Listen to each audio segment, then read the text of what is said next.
I've lived in many places throughout my 35 years. But never did I imagine I would settle down in a picturesque suburban neighborhood at the edge of Tornado Alley. My name is Michael Andrews, and I'm the chief meteorologist for a major national television network. I forecast storms, hurricanes, and most relevant to this region, tornadoes. My job involves long hours, rapid analysis of swirling supercells, and urgent on-air warnings whenever a funnel cloud touches down. When I first arrived in Maplewood Ridge, I was immediately captivated by its broad, tree-lined streets, houses with immaculate lawns, and a spacious community park at the entrance. The place looked like a carefully painted postcard.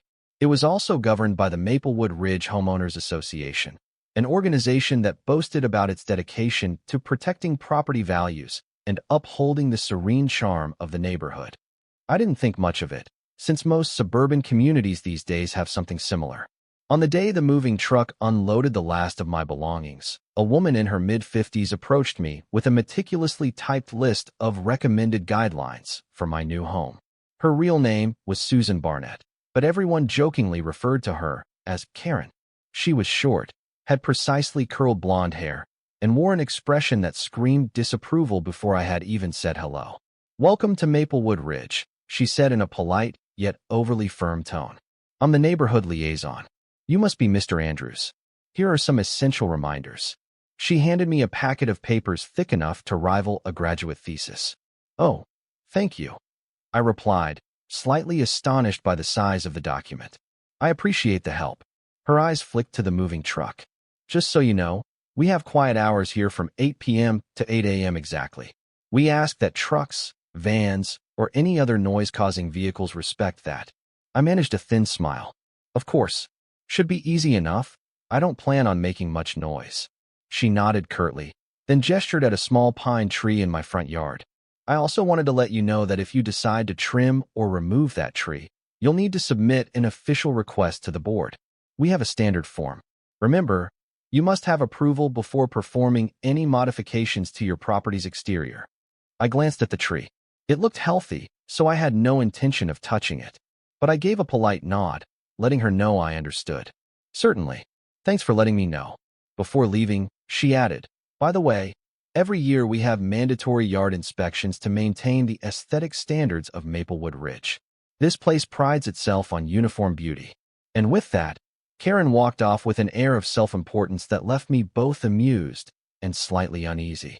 I'd seen many enthusiastic neighbors before, some borderline control freaks, but something about her felt more ominous. Little did I realize that this initial encounter would foreshadow the conflicts ahead. Karen was no ordinary neighbor. She was the lead enforcer of the Maplewood Ridge HOA, and her sense of authority would soon extend far beyond yard aesthetics. During my first month in Maplewood Ridge, I was too focused on settling into my new job responsibilities to pay Karen much mind. Work as a chief meteorologist was hectic. Weather systems in the Great Plains do not care about your dinner schedule. They form and move at their own pace. We were in early spring, the prime time for tornadoes. Every day, I had to be on high alert for atmospheric shifts. Nonetheless, I attempted to participate in neighborhood life. The community center held weekly barbecues, volunteer events, and sometimes guest lectures on local interests. I volunteered to give a short talk on severe weather preparedness in mid-May, hoping it would be a nice gesture for my neighbors. As I prepared for the talk, I noticed Karen lurking around, seemingly unhappy about something. I later learned through hushed conversations and eavesdropping that she heavily disapproved of any presentation not explicitly sanctioned by the board. I shrugged it off, thinking that the knowledge of tornado safety was universally beneficial. Still, on the night of my presentation, the community center's main meeting room was locked. The event coordinator told me that the HOA board had abruptly canceled the talk due to scheduling conflicts. Coincidence or sabotage? I couldn't say with absolute certainty, but the suspicion fell squarely on Karen. She stood near the center's doorway wearing a triumphant grin. I decided not to make a scene, but frustration brewed beneath my composed exterior. Tornado warnings were no joke in this region, and I believed strongly that the more people were educated, the safer they would be. But here she was, apparently viewing it as an infringement on her domain of power. "What a shame you couldn't share your expertise, Mr. Andrews," she said with a narrow smile, barely concealing her delight. I looked at her calmly. There's always next time, I suppose. Her eyes flickered with challenge. We'll see. I left the center that evening, feeling puzzled over the unnecessary pettiness. Yet, I resolved to keep to myself. After all, who wanted to engage in a power struggle with the self-appointed queen of Maplewood Ridge? I had work to do and storms to track. Let her have her illusions of control, at least for now. The next weeks brought consistent tensions. It was the little things first.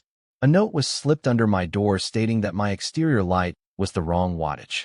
A week later, I received an email with the subject line, HOA notice. Garbage cans complaining that I had left my bins outside an hour too long after pickup. Karen apparently documented every minor detail. Her eagle eyes were always on the prowl. I tried to remain polite, responding to each note with a short line.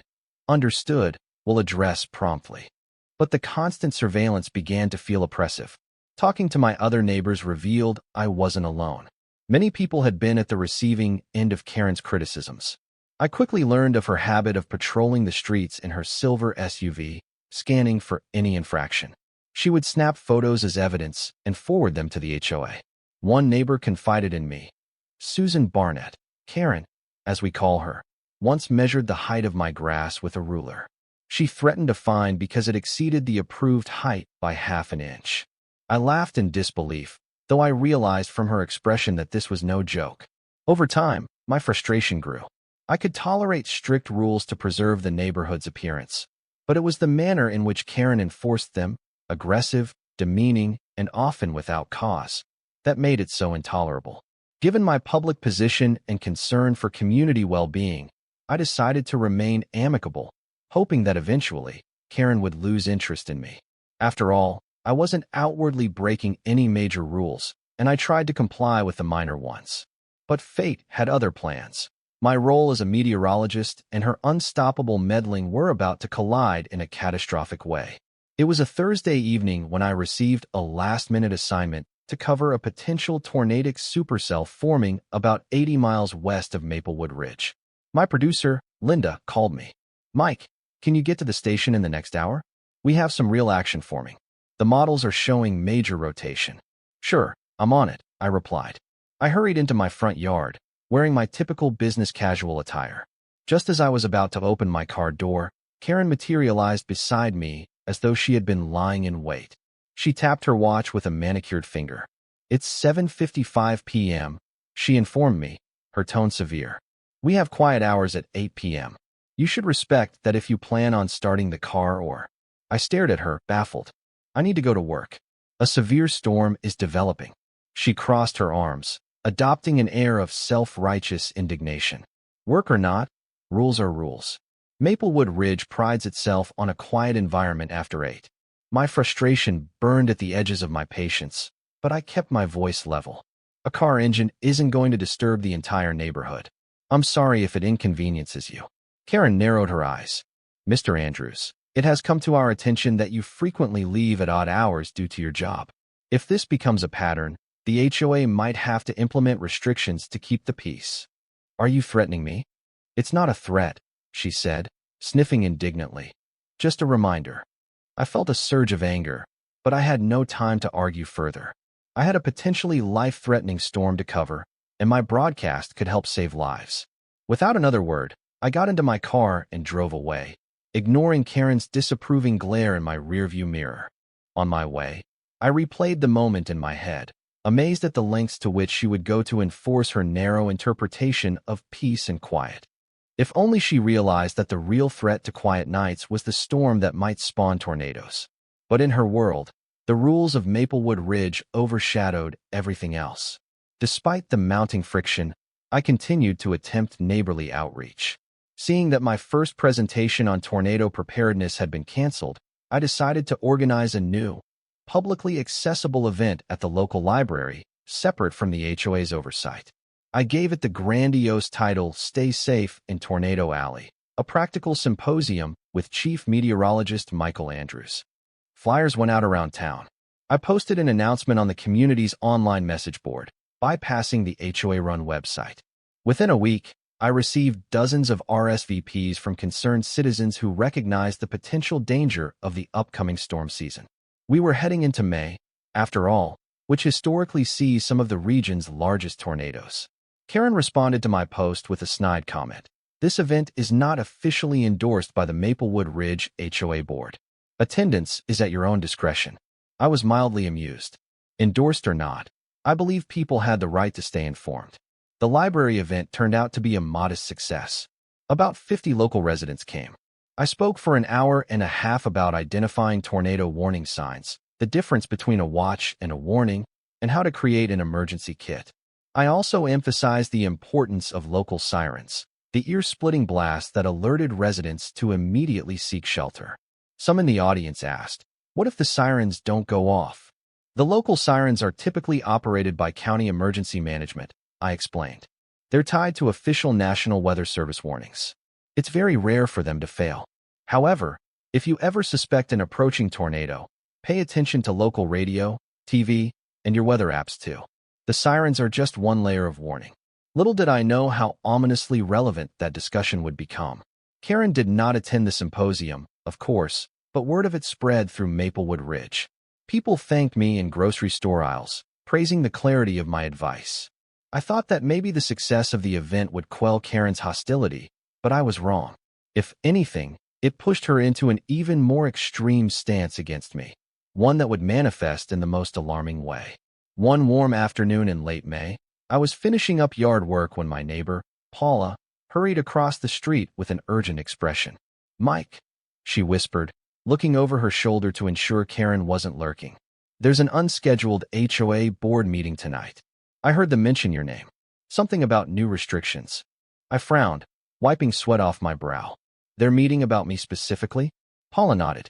"I think it's about your coming and going at odd hours, and about the library event. They're probably cooking up a rule that punishes people who disrupt the quiet environment or hold events not sanctioned by the board. I'm not exactly sure, but I saw Karen and a couple of board members going into the clubhouse. Even though I was not officially on the HOA board, the outcome of this secret meeting could drastically affect my life. Maplewood Ridge had a surprising amount of power to levy fines, place liens, and impose bizarre rules. Yet, as I weighed my options, I felt a surge of defiance. This was America, after all, HOA or not. I wasn't going to be bullied into giving up my profession or public service. I decided to pay the community clubhouse a visit. When I arrived, the doors were locked and the windows were covered. I knocked. After a solid minute, Karen herself opened the door a crack and peered through. "This is a closed meeting," she said sharply. "I live here. I have the right to know if you're making rules specifically targeting me," I retorted. She gave a mocking sigh. "Mr. Andrews, this is an internal board discussion. We'll notify you of any updates once a decision is reached." I stood there, perplexed, while the door clicked shut in my face. For a moment, I simply stared at the closed door, then turned and left, frustration boiling in my chest. It wasn't so much the specifics of their meeting that bothered me, but the principle of secrecy, the manipulative tactics, and the overall sense that I was being targeted for daring to do my job in a neighborhood run by an HOA tyrant. No matter how long I had lived in Maplewood Ridge, Karen was determined to mold me into her ideal rule follower or drive me away. However, neither possibility was acceptable to me. As we reached the final week of May, a stagnant atmospheric pattern began to shift. A strong jet stream, combined with increasing moisture from the Gulf of Mexico, formed the perfect recipe for multiple severe thunderstorm outbreaks. The local weather office issued a series of advisories, and each day I reported on the escalating risk on national television. Behind the scenes, I was in direct communication with the county's emergency management coordinator, Sam Patterson. He told me they were preparing for a potential tornado outbreak that could span several counties, including ours. I did my best to warn local viewers. Stay tuned to local broadcasts, have your weather radios ready, and remember that county sirens will sound if a tornado warning is issued. Don't ignore them. They could save your life. In Maplewood Ridge, some neighbors started storing extra water, boarding up windows, and trimming back branches that could become projectiles in high winds. Every morning, I checked the horizon for towering cumulonimbus clouds, the hallmark of severe storms. In contrast, Karen appeared irritated by all the commotion. She posted on the HOA bulletin board, "Residents are reminded that any unsightly storm preparation, such as sandbags or boarded windows, requires approval. Keep Maplewood Ridge beautiful. I read that announcement in disbelief. The height of arrogance, I thought, to value superficial aesthetics over genuine safety. A few neighbors privately criticized her, but none dared to do so openly, fearing retribution. At this point, my conflict with Karen went beyond petty neighbor disputes. It was about public well-being, about actual life and death. Tension escalated each day, even as the weather threatened to bring us a demonstration of nature's fury. On a muggy Wednesday afternoon, the skies were an unsettling shade of greenish-gray. The air felt thick and static. It was the calm before the storm, that eerie stillness that sometimes precedes a major weather event. All local meteorological models indicated an extreme risk of tornadoes within the next 24 hours. Naturally, I spent most of the day at the station, consulting radars and satellite feeds. We had a briefing with the National Weather Service, and they emphasized that the conditions were ripe for strong, long-track tornadoes. My job involved frequent on-air updates, urging watchers in the region to finalize their safety plans. When I finally returned home around 6 p.m., I found a formal HOA letter on my doorstep. It read, "Dear Mr. Andrews, it has come to the attention of the Maplewood Ridge Homeowners Association that you have been leaving your home during designated quiet hours. Please be advised that henceforth, all residents must observe minimal disturbance from 8 p.m. to 8 a.m. Persistent violations may result in fines or further legal action." They had actually gone through with it. An official rule aimed directly at me, limiting my ability to come and go for weather coverage. I stared at the paper, incredulous. Did they truly believe they could hamper my professional obligations, especially in a storm crisis? I knocked on a neighbor's door, discussing the letter. She showed me the same letter, minus the direct references to me. "Everyone in the neighborhood got one," she said. "But we know who it's really meant for." Exhausted and furious, I decided I needed a break from the madness. I briefly sat in my living room, sipping water and trying to steady my nerves. I reminded myself that no matter how authoritarian Karen acted, she couldn't override county or state laws. And she certainly couldn't override the unstoppable momentum of a tornado. In less than 24 hours, the real battle would begin. My focus was locked on the swirling black supercells I saw on the models, but in the corner of my mind was that persistent dread. Karen was about to find a new way to cause chaos in Maplewood Ridge. Early the next morning, I woke to thunder rumbling in the distance. Lightning flickered across the sky like jagged cracks of bright silver. By 9 a.m., the local office upgraded the risk to high, the most serious level on the scale for severe storms.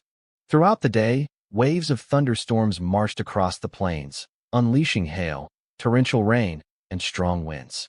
My phone rang nonstop as producers, colleagues, and even local officials consulted me. Even Karen's endless drama drifted to the back of my mind. My priority was analyzing the storm. By mid-afternoon, the conditions were met for a major tornado outbreak. Sure enough, radars detected multiple rotating supercells forming to the south. The next few hours were a blur of frantic broadcasts. The county soon issued a tornado watch, meaning conditions were favorable for tornadoes to develop. Then came the dreaded moment. A funnel cloud was spotted near Glendale, only 20 miles away from Maplewood Ridge. The local National Weather Service office issued a tornado warning, and at that point, the county emergency management was supposed to sound the sirens. But in Maplewood Ridge, those sirens never blared. At first, viewers asked on social media, "Why aren't we hearing the warning sirens in Maplewood Ridge?" People turned on their TVs, saw me on the screen, telling them a tornado was spotted heading toward the region. But the usual siren that should have wailed across the rooftops was absent. Confusion and panic swept the neighborhood. Some had only partial information. An ominous realization dawned on me. The siren near Maplewood Ridge was not functioning. I recalled that the siren system was carefully maintained by the county, so a malfunction of that magnitude was unlikely. Could it be sabotage? I ended my broadcast abruptly, telling my team I needed to check on something critical. I called Sam Patterson, the emergency management coordinator. He was frantic, clearly stressed. "Mike," he said, nearly shouting into the phone. "We triggered the system for Maplewood Ridge, but the signal's not reaching the siren. The control box seems to have been tampered with or manually disabled. I've got a team heading out there right now." My blood ran cold. It took me half a second to guess who might do such a thing. Who else in Maplewood Ridge would be irritated enough by a noise disturbance to sabotage an emergency alert system in a region where tornadoes kill and destroy each year? Karen. The storm, an enormous spinning mass of black clouds, roared closer to Maplewood Ridge with terrifying velocity. Reports of a confirmed tornado on the ground just a few miles southwest set my nerves on edge. I had never in my career seen such an irresponsible act, someone intentionally disabling the community's life-saving siren. I hopped into my SUV, ignoring any nonsensical HOA quiet hour rule. Driving fast through the pounding rain, I navigated roads littered with fallen branches and swirling debris. The closer I got to the main intersection leading into Maplewood Ridge, the more intense the wind became. Tree limbs whipped in the gale, and overhead the sky took on a sickly green hue. My phone buzzed. It was Sam Patterson again. We found a cable manually cut and some electronics fried. We suspect an amateur hack job. The team is trying to fix it, but they won't have it running in time. Got it, I replied through clenched teeth. I have a strong suspicion who's behind this. He paused. Good luck, Mike. This is insane. I ended the call and pressed forward. My plan was to confront Karen immediately. If she had indeed sabotaged the siren, I would need her to confess, or at least locate the missing parts or mechanism preventing it from working. This wasn't just a personal grievance anymore. It was criminal, putting thousands of lives in jeopardy. Parking next to Karen's pristine two-story home, I could see her silver SUV in the driveway. The sky rumbled overhead, lightning illuminating the swirling clouds. Without knocking, I banged on the front door with urgency. Within seconds, the door flew open, and there she stood, wearing her typical expression of haughty disapproval. Mr. Andrews, she said, arms folded. You're causing quite a racket out there. I disregarded her complaint, stepping inside without invitation. Karen, the tornado sirens in Maplewood Ridge have been disabled. Don't pretend you don't know anything. Her face twitched, though she tried to maintain composure. I have no idea what you're talking about. A slash of lightning lit the sky behind me. People could die, I shouted, the stress and anger overwhelming my usual professionalism. The storm's about a mile away, and no one's hearing the sirens because someone cut the cables. Everyone else in the county got the warning, but Maplewood Ridge is in the dark. She hardened her stance. If you're implying I had anything to do with it, that's outrageous. Thunder rattled the windows. I know how you feel about noise. You posted enough complaints about it, threatened me with ridiculous quiet hour fines. Did you consider for 1 second what would happen if a tornado actually struck and nobody got warned? She swallowed hard, her eyes darting to the side. For a brief moment, guilt flickered across her features. But she quickly composed herself. If the sirens don't work, perhaps it's just a malfunction. Anyway, this neighborhood is required to be quiet. People can watch your forecasts on TV if they need warnings. My mouth fell open, stunned at her indifference. This is a potential YEF 3 or YEF 4 tornado, Karen. The sirens exist for a reason. Not everyone sits glued to the TV. People are at work, some are outside, kids are playing. You've put their lives at risk. She opened her mouth to retort, but at that moment, a deafening roar filled the air. We both turned to see the swirling mass in the distance, a pitch-black funnel shifting ominously closer, ripping through trees and flinging debris skyward. My heart pounded. Get to shelter, I yelled. Basement, interior room now. For once, Karen didn't argue. She nodded, fear finally cracking her facade. We dashed to her basement, hearing the storm lash the walls above us. The entire house shook, as though in the grip of a giant hand. Through the narrow window at ground level, I watched as shingles, branches, and unknown pieces of metal blew past. The storm roared overhead for what felt like an eternity, though it was probably just a minute. My thoughts were a whirlwind. Would the neighbors be safe? Did enough people see the TV alerts? If the sirens had been operational, they would have known to take shelter sooner. Eventually, the howling subsided. My instincts as a meteorologist told me the tornado had moved on. I exhaled, adrenaline still spiking my veins.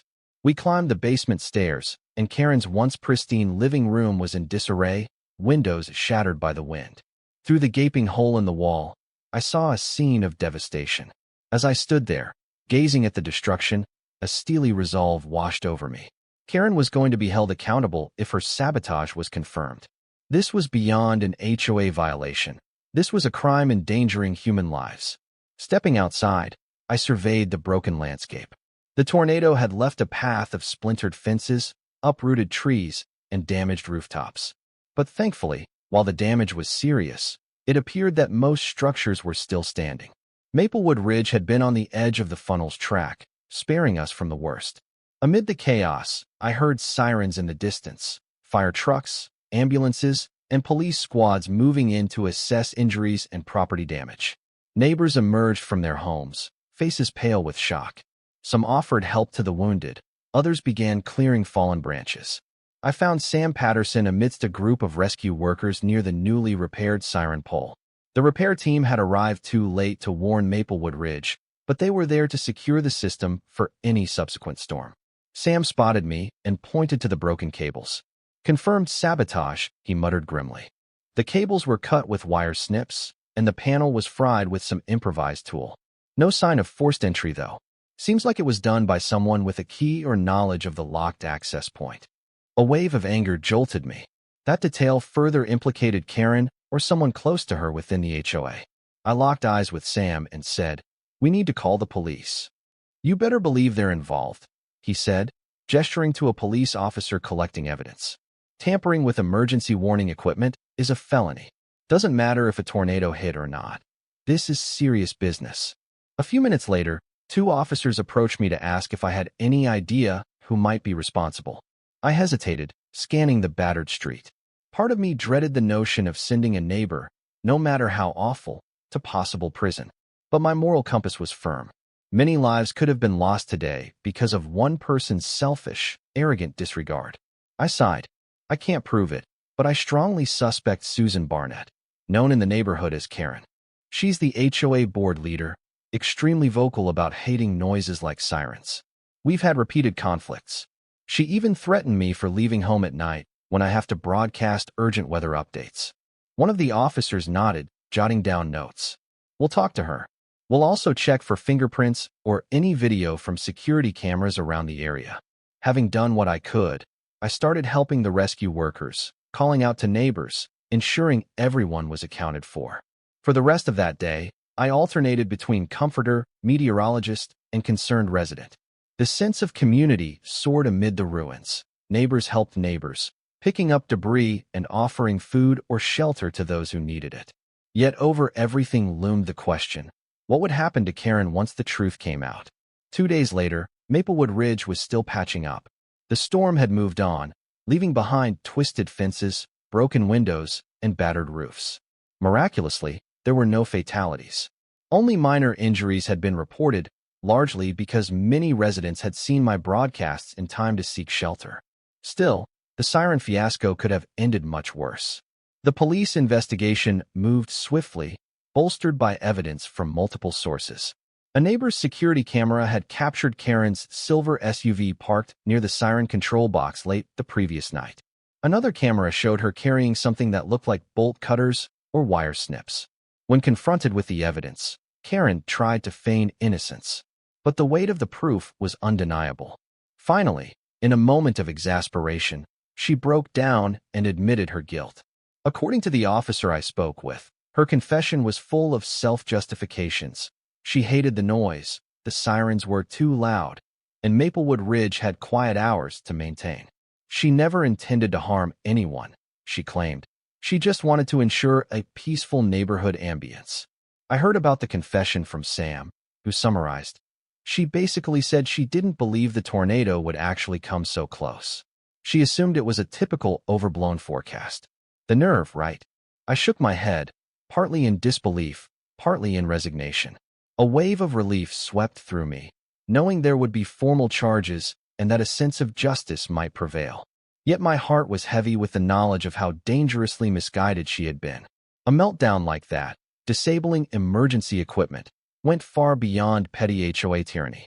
Shortly after her confession, Karen was arrested on felony charges of tampering with emergency equipment and reckless endangerment. The police led her out of her house in handcuffs, to the shock and hushed whispers of neighbors who peered from behind blinds. Some gasped or seemed genuinely rattled to see her handcuffed. Karen had been a fixture in Maplewood Ridge, the unchallenged head of the HOA. However, the illusions of power that had fueled her arrogance were now extinguished. Local news reporters swarmed the scene, cameras capturing every second. Of course, this had national interest too, since it was so bizarre. A local HOA figure undermining a warning siren system in Tornado Alley. This wasn't merely a local story. It was sensational enough for bigger outlets to pick it up. I was interviewed by my own network. With measured tone, I explained the gravity of disabling a tornado siren, the importance of public safety protocols, and how the entire fiasco underscored the seriousness of respecting emergency alerts. Karen's public downfall sent shockwaves through Maplewood Ridge. Residents whispered about fines, civil suits, even if the HOA would get dismantled. In the immediate aftermath, the board resigned en masse, claiming they had no knowledge of Karen's illegal plan and were deceived by her. The entire community faced a crisis of leadership. But at least we had some sense of vindication, knowing that the sabotage had been exposed and the culprit was not going to walk away free. The wheels of justice turned swiftly. Evidence was overwhelming. Video footage, eyewitness accounts, Karen's own confession. At the arraignment, the judge denied bail, citing the severity of her offense and the potential threat to public safety. Watching the hearing on television, I couldn't help but feel a pang of sadness. Despite Karen's despicable actions, it was still tragic to witness a life unravel in such dramatic fashion.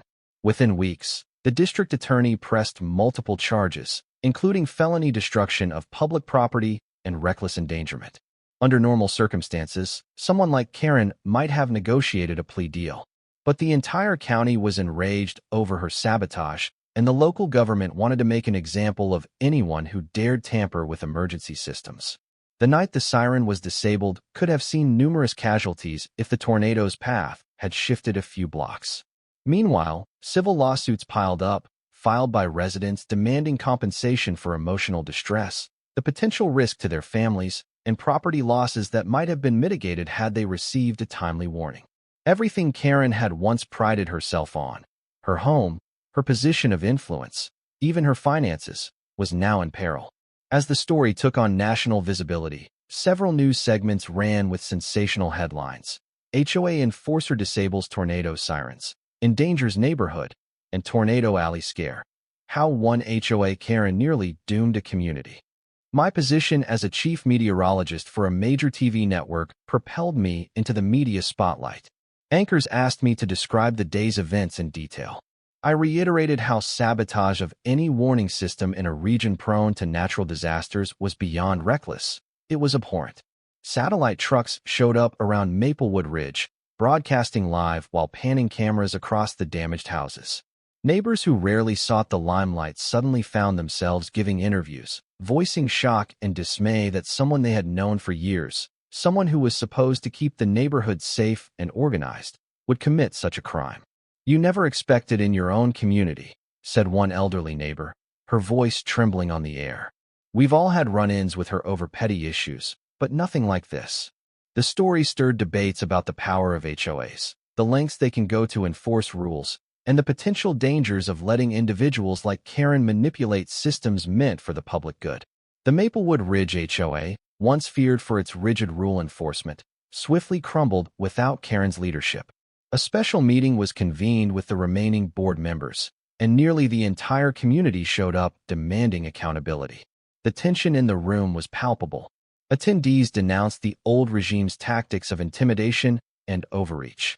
Many recounted their own negative experiences, unreasonable fines, threats of liens over trivial matters, humiliating yard inspections.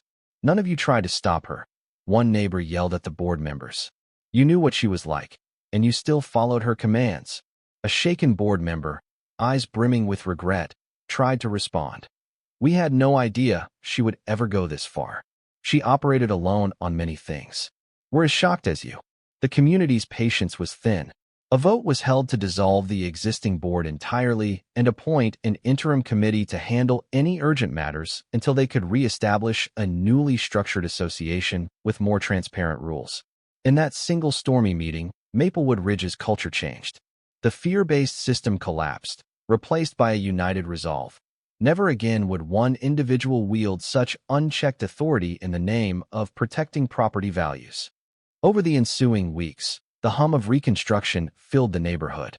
Insurance adjusters came through, roofing crews climbed ladders, and trucks carried away the remnants of broken fences. A spirit of unity emerged from the chaos. People who barely spoke to each other before were now sharing tools, helping elderly neighbors with repairs, and organizing potluck dinners to keep morale high. I, too, spent time off-air assisting those who needed extra hands. The story had reached a national audience, but here on the ground, it was about neighbors helping neighbors. The ephemeral nature of conflict sank in. How quickly the storm had come, destroyed, and moved on, leaving behind a fresh start. Once the immediate flurry of activity calmed, I found a quiet hour to reflect on what had happened. From the day Karen had appeared on my doorstep with her thick packet of HOA guidelines, I had been battling her petty tyranny. But never did I think she would escalate to an act that risked innocent lives. The entire saga left me with a renewed appreciation for the delicate balance between community rules and personal freedoms, and the vital need for emergency systems that protect us from nature's worst. Karen's criminal trial began a few months after the tornado outbreak. The evidence presented was damning. Her own security footage showed her loading tools into her SUV on the same night the Siren was sabotaged. A partial fingerprint was found on the cut cables, matching hers. Then there was her recorded confession. The prosecution laid out a stark picture. A power-hungry HOA chairwoman, intolerant of noise, decided to disable a crucial warning system during tornado season, risking the lives of thousands. The defense attempted to paint Karen as misguided, not malicious, arguing she never intended real harm. But the judge was not swayed by the idea that ignorance or annoyance justified sabotage of emergency equipment. Sitting in the courtroom, I witnessed the final blow. The jury deliberated for a mere day before finding her guilty on multiple felony counts. In a solemn voice, the judge declared, "This court does not tolerate the reckless endangerment of citizens through the deliberate disabling of a public safety system. For your actions, Ms. Barnett, you will face the full weight of the law." Sentencing day arrived. The gallery was packed with curious onlookers, many from Maplewood Ridge, who wanted to see how the story would conclude. Karen, dressed in a plain gray suit, no longer exhibited the haughty posture that once defined her. She stared at the floor, hardly making eye contact with anyone. The judge reviewed the seriousness of the offense. You chose to sabotage a tornado siren system, a lifeline for thousands of residents in a known high-risk area. Your disregard could have cost lives had the tornado's path been slightly different. This court finds your behavior reprehensible. He delivered a severe punishment. A prison sentence of several years for felony charges associated with tampering with emergency equipment and reckless endangerment. Forfeiture of property to help pay restitution and damages to the neighborhood, including the repair of the siren and compensating various residents who suffered property losses due to the lack of warning. Karen's shoulders sagged. The court clerk read out the detailed list of financial penalties. It included steep fines well into six figures, enough to ensure she would be financially devastated.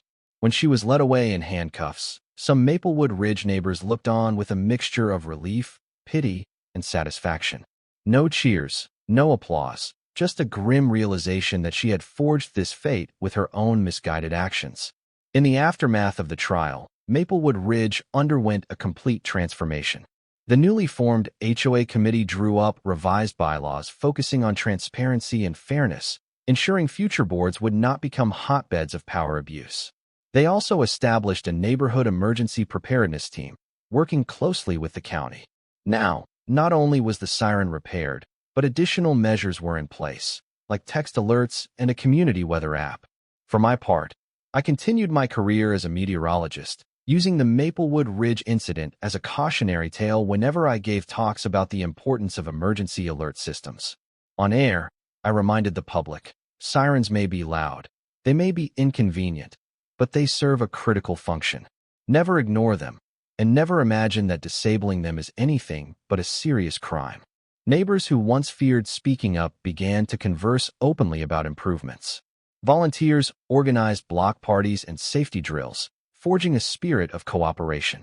While storms would always come, and Tornado Alley was sure to see more funnel clouds in the future, Maplewood Ridge was better prepared than ever, its people bound by the experience of nearly losing everything to one person's selfish disregard. And so ends the tale of how one woman's arrogance nearly brought disaster upon a community, and how a quiet suburban enclave found resilience in the aftermath.